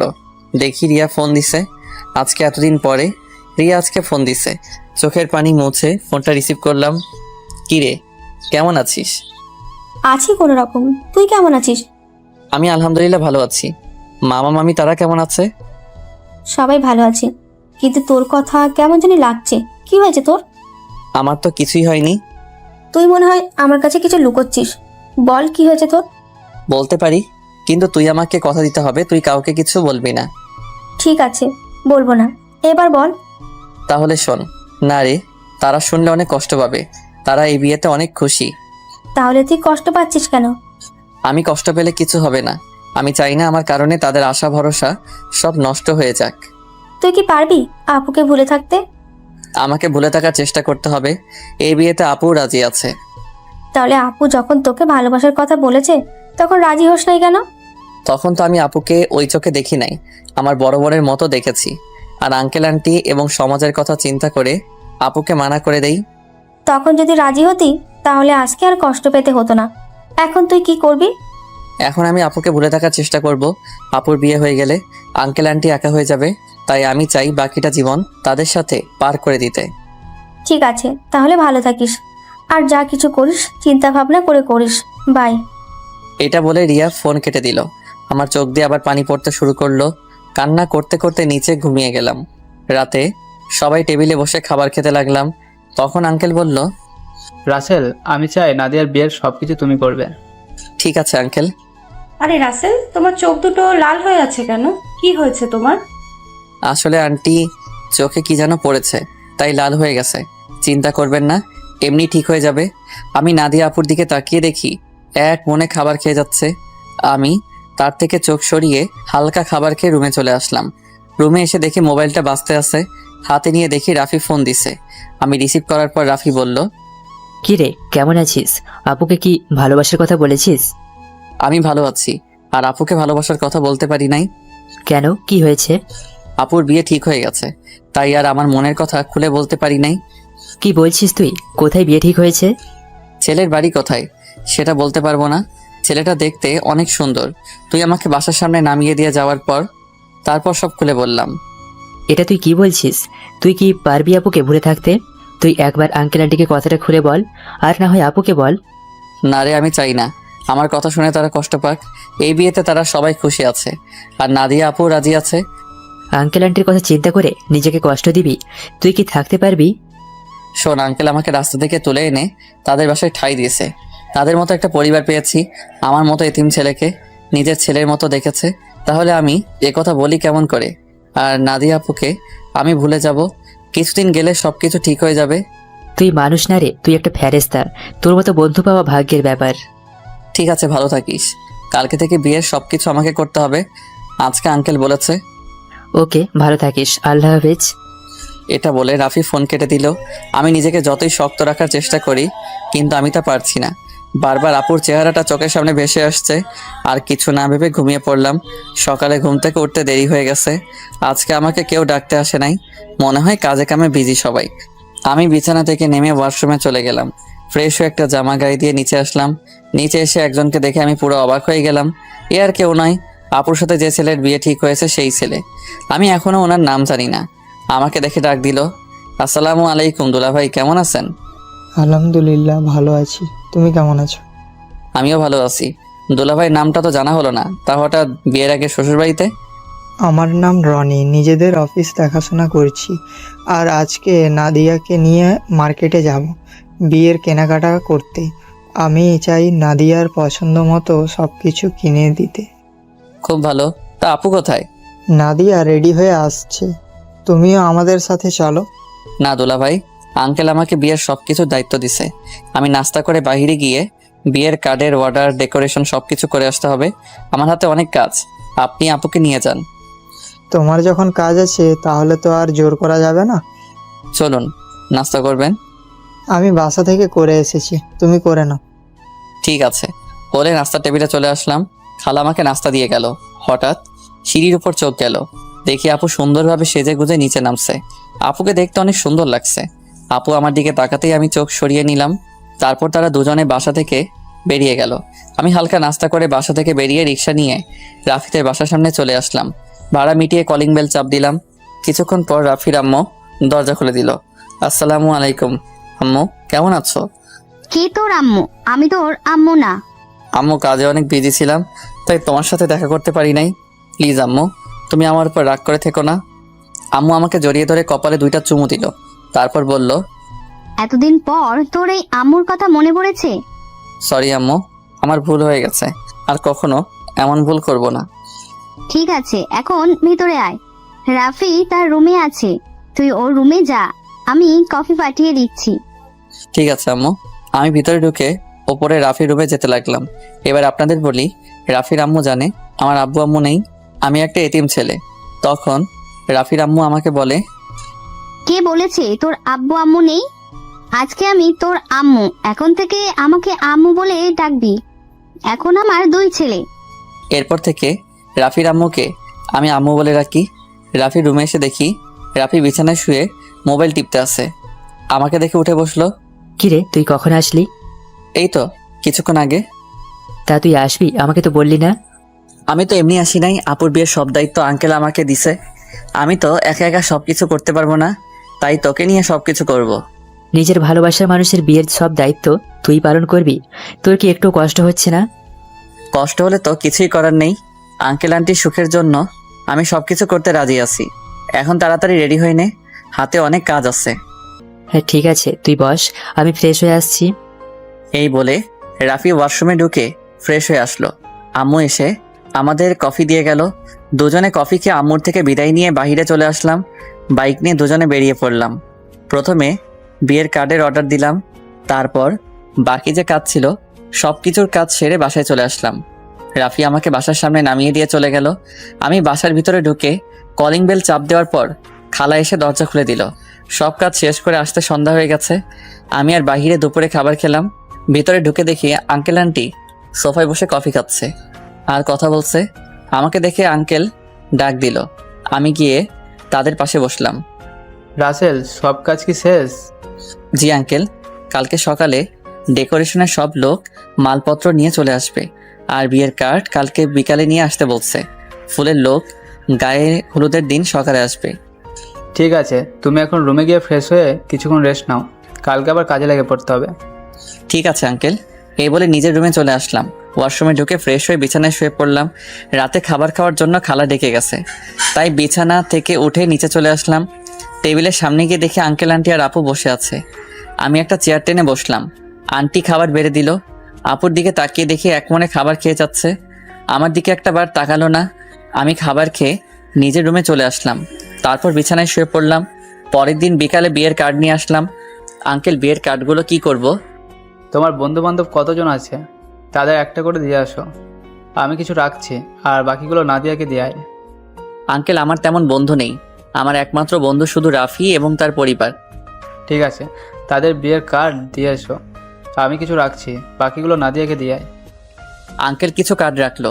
বাকিগুলো নিয়ে আপুর রুমের সামনে গেলাম। বাহির থেকে বললাম, আপু ভিতরে আসতে পারি? আয়। আমি ভিতরে ঢুকে দেখি আপু বিছানায় বসে আছে, কিন্তু অবাক করার বিষয় হলো আপুর চোখ দুটো লাল হয়ে আছে। আমাকে দেখে বলল, কেন এসেছিস? আসলে আপু, আঙ্কেল বলেছে বিয়ের কার্ডগুলো তোমাকে দিতে, তোমার বন্ধু বান্ধবকে দেওয়ার জন্য। ঠিক আছে, রেখে যা। আমি বিছানার উপরে কার্ডগুলো রেখে যেই না রুম থেকে বেরিয়ে যাব, তখন আপু আমাকে পিছন থেকে জড়িয়ে ধরে কান্না করে দিল। আমি আপুকে আমার দিকে ঘুরিয়ে বললাম, আপু তুমি কান্না করছো কেন? তুই কি মানুষ নাকি অন্য কিছু? আপু হঠাৎ এই কথা বললে কেন? আমাকে রিয়া ফোন করে সব বলে দিছে। তুই আমাকে ভালোবাসার কথা বললি না কেন? আমি তোমাকে যেদিন বলতে যাব সেদিন দেখি তোমাকে ছেলেপক্ষ দেখতে এসেছে, তাই আর বলি নাই। তুই তো আমাকে একটাবার বলে দেখতি, তোকে আমি এখনো অনেক ভালোবাসি। সেটা আর কখনো সম্ভব না। তোমার বিয়ে ঠিক হয়ে গেছে। এই বিয়েতে আঙ্কেল আন্টি অনেক খুশি।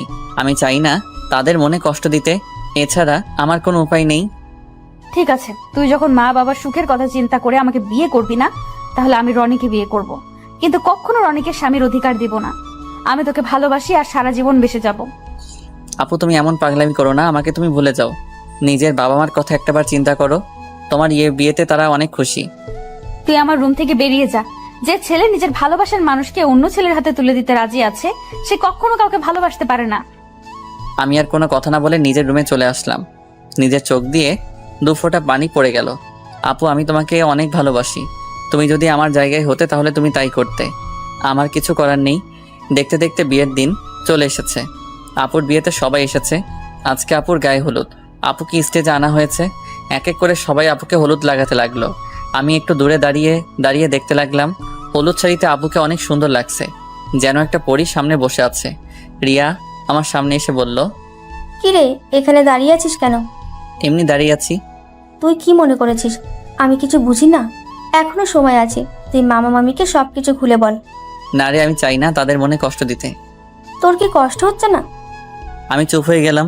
মনে মনে বললাম, আমার ভিতরটা ফেটে যাচ্ছে, কিন্তু আমি এখন কি করব? আমাকে চুপ থাকতে দেখে রিয়া আবার বলল, কি রে, কথা বলছিস না কেন?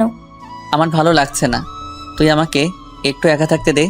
রিয়া আর কোনো কথা না বলে চলে গেল। হঠাৎ আঙ্কেল আমার সামনে এসে বলল, কি ব্যাপার রাসেল, তুমি এখানে দাঁড়িয়ে আছো কেন? যাও নাদিয়াকে হলুদ লাগিয়ে আসো। যাচ্ছি আঙ্কেল বলে স্টেজে উঠে নাদিয়া আপুর সাথে বসলাম। আপু আমার দিকে করুণ চোখে তাকালো। আমি একটু হলুদ আপুর গালে লাগিয়ে দিলাম। তারপর মিষ্টি আপুর মুখের সামনে ধরলাম, কিন্তু আপু খাচ্ছে না, আমার দিকে তাকিয়ে আছে। তখন আন্টি বলল, কি রে নাদিয়া, রাসেল তোর মুখের সামনে মিষ্টি ধরে রাখছে, তুই খাস না কেন? আন্টির কথা শুনে আপু হালকা একটু মিষ্টি খেলো। তারপর আপু আমাকে একটু মিষ্টি খাইয়ে দিল। আমি আর বসে না থেকে ছাদে চলে গেলাম। অনেক কষ্টে আপুর সামনে চোখের পানি আটকে রেখেছি। ছাদের কিনারে দাঁড়িয়ে কান্না করতে লাগলাম। আজকে রাতটা পার হলে কালকে আপুর বিয়ে হয়ে যাবে। নিজের চোখের সামনে কিভাবে দেখবো আপুর বিয়ে? আমার চোখের পানি কোনো বাধা মানছে না, অজর ধারায় পানি পড়তে লাগলো। ছাদে কতক্ষণ ছিলাম বলতে পারবো না। আমার একটা জিনিস কিছুতেই মাথায় ঢুকছে না। রাফিকে আজকে গায়ে হলুদ দিয়ে দেখলামও না। ও কোথায়? আমাকে তো বলছে সন্ধ্যার পর চলে আসবে। আম্মু আব্বু তারা এসেছে, কিন্তু তাকে দেখলাম না। পকেট থেকে মোবাইল বের করে রাফিকে ফোন দিলাম, কিন্তু তার মোবাইল বন্ধ বলছে। আমি আর কিছু না ভেবে নিচে নামতে যাব, হঠাৎ ছাদে কারো আসার শব্দ পেলাম। নিচের দিকে তাকিয়ে দেখি আপু ছাদের দিকে আসছে। আপু আমাকে দেখে হাত ধরে টেনে ছাদের কিনারে নিয়ে আসলো। তখন আপু বলল, নিজেকে এত কষ্ট দিচ্ছিস কেন? রাসেল এখনো সময় আছে, তুই আব্বু আমাকে সবকিছু খুলে বল। তুই যদি বলতে ভয় পাস তাহলে আমি বলি। না আপু, তুমি এই কাজ কখনো করবে না। তারা শুনলে অনেক কষ্ট পাবে। আমি চাই না তারা আমার কথা শুনে কষ্ট পাক। তুই কি পারবি আমাকে ছেড়ে থাকতে? আমাকে পারতেই হবে। রাসেল, শেষবারের মতো আমার একটা কথা রাখবি? কি কথা বলো? তুই কালকে আমার সামনে আসিস না। আমি তোকে সামনে দেখলে কবুল বলতে পারবো না। ঠিক আছে, আমি তোমার সামনে থাকবো না। আমাকে জড়িয়ে ধরে একটা কিস করবি। কালকের পর তো অন্য পুরুষের সাথে থাকতে হবে। এখানে অন্য পুরুষ কোথায় থেকে আসলো? সে তো হবে তোমার স্বামী। কিন্তু আমি তো তাকে কখনো স্বামী হিসেবে মানবো না। আমি শুধু তোকে ভালোবাসি। প্লিজ আপু, তুমি আমাকে ভুলে যাও। স্বামী সংসার নিয়ে নতুন জীবন শুরু করো। আমি কখনো তোকে ছাড়া নতুন জীবন শুরু করতে পারবো না। আপু, তোমাকে আমার কসম দিয়ে বলছি, তুমি আঙ্কেল আন্টির মনে কষ্ট দিও না। সব বাবা মা চায় তার মেয়ে যেন সুখী থাকে। ঠিক আছে, তুই যা বলছিস তাই হবে। এখন আমাকে শেষবারের মতন জড়িয়ে ধরে একটা কিস কর। তোর কাছে এটাই আমার শেষ চাওয়া। আপু, তোমাকে জড়িয়ে ধরতে পারবো, কিন্তু কিস করতে পারবো না। এটা একমাত্র তোমার স্বামীর অধিকার। ঠিক আছে, তাহলে জড়িয়ে ধর। আমি আপুকে জড়িয়ে ধরলাম। আপু শুধু চোখের পানি ফেলছে। আমাকে কিছুক্ষণ জড়িয়ে ধরে নিচে নেমে গেল। পরের দিন আমি কাজে বিজি থাকতে শুরু করলাম। সব কিছু ঠিকঠাক মতো দেখিয়ে দিতে লাগলাম। কিছুক্ষণ পর আম্মু আমার সামনে আসলো। কিরে রাসেল, তোকে গতকাল থেকে ঠিকভাবে দেখতে পাচ্ছি না, কোথায় কোথায় থাকিস? আসলে আম্মু, আপুর বিয়ের সব দায়িত্ব আমার হাতে, তাই কাজে কামে এদিক ওদিক দৌড়াতেছিলাম। আর তোর চোখ দুটো দেখি লাল হয়ে আছে, কি হয়েছে তোর? আমার কিছু হয়নি আম্মু, এমনি রাতে একটু ঘুম কম হয়েছে। বেশি রাতে ঘুমাইছি তো, আবার সকাল সকাল ঘুম থেকে উঠে কাজে লেগে পড়ছি। ঠিক আছে, তুই থাক, আমি ভিতরে যাচ্ছি। ওকে আম্মু। আচ্ছা আম্মু, রাফি কোথায়? কালকে থেকে রাফিকে দেখছি না, ওর মোবাইলও বন্ধ। আমাকে তো বলেছে তার কি একটা কাজ আছে, তাই সে আসতে পারবে না, কিন্তু আজকে দুপুরে চলে আসবে বলেছে। মোবাইল বন্ধ কেন সেটা তো বলতে পারবো না। ও, আম্মু আর কোনো কথা না বলে চলে গেল। আমি আবার কাজে লেগে পড়লাম। দেখতে দেখতে দোলা আসার সময় হয়ে গেছে। এদিকে আমার সব কিছু ঠিকঠাক মতো হয়ে গেছে। আমি রুমে এসে ফ্রেশ হয়ে একটা পাঞ্জাবি গায়ে দিয়ে রুম থেকে বেরিয়ে যেতেই হঠাৎ রিয়া আমার রুমে আসলো। কি রে, তুই হঠাৎ আমার রুমে? রাসেল, তোর অনেক কষ্ট হচ্ছে তাই না রে? আমি সব কষ্ট মাটি চাপা দিয়ে দিছি। হয়তো নাদিয়া আপু আমার কপালে ছিল না, তাই এরকম আমার সাথে হয়েছে। আমি তার জন্য দোয়া করি সে যেন স্বামী সংসার নিয়ে সুখে থাকে। তোকে কিছু বলার ভাষা আমার নেই। তুই আসলে মানুষ না, তুই একটা ফেরেশতা। ঠিক আছে, দুলা আসার সময় হয়ে গেছে, এখন বাইরে যেতে হবে। চল দুজনে একসাথে যাই। ঠিক আছে, চল। আমি আর রিয়া রুম থেকে বেরিয়ে গেটের সামনে গেলাম, দেখি জামাই চলে এসেছে। আমি জামাইকে দেখে অন্যদিকে চলে গেলাম। সবাই জামাইকে নিয়ে ভিতরে ঢুকলো, তারপর স্টেজে নিয়ে বসালো। কিছুক্ষণ পর নাদিয়া আপুকে নিয়ে আসলো। আজকে আপুকে লাল বেনারসিতে অনেক সুন্দর লাগছে। আপুকে জামাইয়ের সাথে বসানো হলো। তারপর চারদিকে তাকাতে লাগলো, হয়তো আমাকে খুঁজতে আসে, কিন্তু আমি লুকিয়ে লুকিয়ে তাকে দেখছি। কিছুক্ষণ পর কাজী এসে বিয়ে পড়াতে লাগলো। যখন নাদিয়া আপুকে কবুল বলতে বলল, তখন আপু চুপ করে আছে। সবাই আপুকে বলছে কবুল বলার জন্য, কিন্তু আপু বলছে না। যেই না আপু সবার জোড়াজড়িতে কবুল বলতে যাবে, তখন হঠাৎ রাফি কোথা থেকে এসে বলল, এই বিয়ে বন্ধ করুন। কি হয়েছে রাফি, তুমি বিয়ে বন্ধ করতে বলছো কেন? আপনারা যার সাথে আপুকে বিয়ে দিচ্ছেন তার সম্বন্ধে ভালো করে খোঁজ খবর নিয়েছেন? কি বলতে চাও তুমি? সবাই তো বলছে ছেলে ভালো। এই ছেলে ভালো না, ও একটা মেয়েকে বিয়ে করবে বলে তার সব কিছু কেড়ে নিয়ে গেছে। তোমার কাছে কি প্রমাণ আছে যে রনি খারাপ ছেলে? আমি জানতাম আপনারা এটাই বলবেন, তাই তো ওই মেয়েকে সাথে করে নিয়ে এসেছি। কোথায় আপু, সামনে আসো। রাফির কথা শুনে একটা মেয়ে সবার সামনে আসলো। মেয়েটাকে দেখে রনির চোখ বড় বড় হয়ে গেল। তখন রাফি বলল, বোন, তুমি সবার কাছে সত্যিটা খুলে বলো। আমার নাম মিম। রনি আর আমার 1 বছরের রিলেশন। সে আমাকে বিয়ে করবে বলে আমার সব কিছু কেড়ে নিয়ে গেছে। কিছুদিন আগে সে আমাকে বলে তাকে ভুলে যেতে। তার নাকি অন্য জায়গায় বিয়ে ঠিক হয়ে গেছে। আমার সাথে নাকি প্রেমের অভিনয় করেছে। আমার ছেলে যে তোমার সাথে খারাপ কিছু করেছে তার কি প্রমাণ আছে? আমার মোবাইলে আমার আর রনির একসাথে ছবি আছে এবং কিছু নেগেটিভ ছবিও আছে, চাইলে দেখতে পারেন। বলে মোবাইলটা রনির বাবার হাতে দিল। তখন রনির আব্বু বলল, আমি তোমাদের দুজনের ছবি শুধু দেখেছি, আর ওগুলো দেখতে চাই না। রহমান সাহেব, আপনি আমাকে ক্ষমা করে দিন। আমি জানতাম না আমার ছেলে এত খারাপ। যদি জানতাম তাহলে কখনো আপনার মেয়ের জন্য বিয়ের প্রস্তাব নিয়ে আসতাম না। আমি আজকে ওদের দুজনকে বিয়ে দিব, পারলে আমাকে মাফ করে দিবেন। এই বলে রনির বাবা মিম এবং রনিকে নিয়ে তারা বাসা থেকে বেরিয়ে গেল। সবাই এখন চিন্তা করছে নাদিয়ার কি হবে। তখন আঙ্কেল বলল, এখন আমার মেয়েটার কি হবে? এখন ওকে কে বিয়ে করবে? তখন রাফিয়া রিয়া আঙ্কেলের সামনে গিয়ে বলল, আঙ্কেল আপনি কোনো চিন্তা করবেন না, আপুর বিয়ে আজকে এবং এখনই হবে। তুমি কি বলছো রাফি আমার মেয়েকে বিয়ে করবে? মামি, ছেলে আমাদের এবং আপনাদের সবার পরিচিত। আমি তোর কথা কিছুই বুঝলাম না। তুই কার কথা বলছিস রিয়া? সে আর কেউ নয়, আমি রাসেলের কথা বলছি। রাসেল আর নাদিয়া আপু দুজন দুজনকে পাগলের মতো ভালোবাসে। শুধু আপনাদের সুখের কথা চিন্তা করে নিজের ভালোবাসা কোরবানি দিতে চেয়েছে। তুমি ওকে রাস্তা থেকে তুলে এনে নিজের বাসায় ঠাঁই দিছো, তাই তোমাদের নুন খেয়ে তোমাদের মনে কষ্ট দিতে চাইনি। আমি আপনাকে সবকিছু খুলে বলি। আঙ্কেল রাফির কথা শুনে আমার সামনে এসে ঠাস ঠাস করে একটা থাপ্পড় মেরে বলতে লাগলো, নিজেকে খুব মহান মনে করছিস তাই না? আমি কি কখনো তোর চাওয়া পাওয়া অপূর্ণ রেখেছি? তোকে আমি বাইরের ছেলে মনে করেছি? তুই কেন এমন করছিস? আমি তোমাদের সাথে প্রতারণা করতে পারবো না। আমি আপনাদের দুজনকে সবসময় নিজের মা বাবার মতো দেখে এসেছি। আমি একটা এতিম ছেলেকে ঠাঁই দিয়ে নতুন জীবন দিয়েছেন, আমি কি করে আপনাদের মনে কষ্ট দেই? আরে আমি তোকে কখনো অন্যভাবে দেখিনি, আমি তোকে নিজের ছেলের মতো জানি। তুই আমাদের কাছে একটাবার বলে দেখতি, আমি কখনো মানা করতাম না। এটা শুনে আমি তো আরও খুশি হয়েছি। আচ্ছা তোর কথা বাদ দিলাম, নাদিয়া তো আমাদের খুলে বলতে পারতি। আমি তোমাদের সবকিছু খুলে বলতে চেয়েছি, কিন্তু রাসেল আমাকে মানা করছে, আবার আমাকে কসম দিছে। ঠিক আছে, এখন সব বাদ। এখন রাফি, তুমি রাসেলকে তৈরি করে নিয়ে আসো। ঠিক আছে আঙ্কেল। এই বলে রাফি আমাকে নিয়ে উপরে চলে আসলো। আমি সাথে সাথে রাফিকে জড়িয়ে ধরে কান্না করে দিলাম। তারপর বললাম, কিরে কেমনে কি? আমার পাঠক পাঠিকারা তো কিছুই বুঝতে পারছে না, একটু সবাইকে খুলে বল। ঠিক আছে বলছি। আমি গতকাল দুপুরে মার্কেটে যাচ্ছিলাম আপুর বিয়ের উপহার কিনতে। তখন হঠাৎ দেখি একটা মেয়ে রনির মতো একটা ছেলের সাথে কথা বলছে। হঠাৎ ছেলেটা মেয়েটাকে ঠাস করে দুইটা থাপ্পড় মেরে চলে যায়। ছেলেটা যে সময় গাড়িতে উঠবে তখন তার চেহারা দেখে অবাক হয়ে যায়, কারণ সে ছিল রনি ভাই। আমি আর দাঁড়িয়ে না থেকে মেয়েটার কাছে গেলাম। তখন তাকে জিজ্ঞেস করি, ওই ছেলেটার সাথে তোমার কি সম্পর্ক? তারপর মেয়েটি সব খুলে বলে। তুই মিমের সব কথা শুনে কি বলছিস? আমি ওর কথা শুনে তাকে নিয়ে বাসায় চলে আসলাম। আব্বু আম্মুকে বললাম, আমার বন্ধু তোমরা সবাই বিয়ে বাড়িতে চলে যাও, আমি বিয়ের দিন যাব। আমার বন্ধুর সাথে আমার কিছু কাজ আছে। আব্বু আম্মু পরে কিছু বলে নাই? মানে একটা মেয়ের সাথে তোর কি কাজ? তুই তো জানিস আব্বু আম্মু আমাকে অনেক বিশ্বাস করে, তার ছেলে কখনো খারাপ কাজ করবে না। আব্বু আম্মু চলে আসার পর কোনো রকম রাতটা কাটিয়ে পরের দিন বিয়ে বাড়িতে নিয়ে আসলাম। আমি সবার সামনে রনির মুখোশ খুলে দেওয়ার জন্য বিয়ের দিন মিমকে নিয়ে আসি। আজকে তোর কারণে আমার ভালোবাসার মানুষকে আপন করে পেয়েছি। তোর এই ঋণ কখনো শোধ করতে পারবো না। হয়েছে হয়েছে, তোর ঋণ শোধ করা লাগবে না, শুধু আমার একটা হেল্প করে দিতে হবে। বল তোর কি হেল্প লাগবে? আমার সাথে একটা মেয়ে দাঁড়িয়ে যখন আঙ্কেলের সাথে কথা বলছিল, ওই মেয়েটাকে আমার পছন্দ হয়েছে। ওর সাথে আমার লাইন ক্লিয়ার করে দিবি। তার মানে তুই রিয়ার কথা বলছিস? আরে তোকে তোর কথাই বলছি। মানে আমি তো কিছুই বুঝতে পারছি না। তোকে বলছি না আমাকে আপুর মামাতো বোন রিয়া প্রপোজ করছে, এই সেই মেয়ে। কি? তার মানে এই সে রিয়া? কিন্তু চেহারা কিন্তু মাশাআল্লাহ।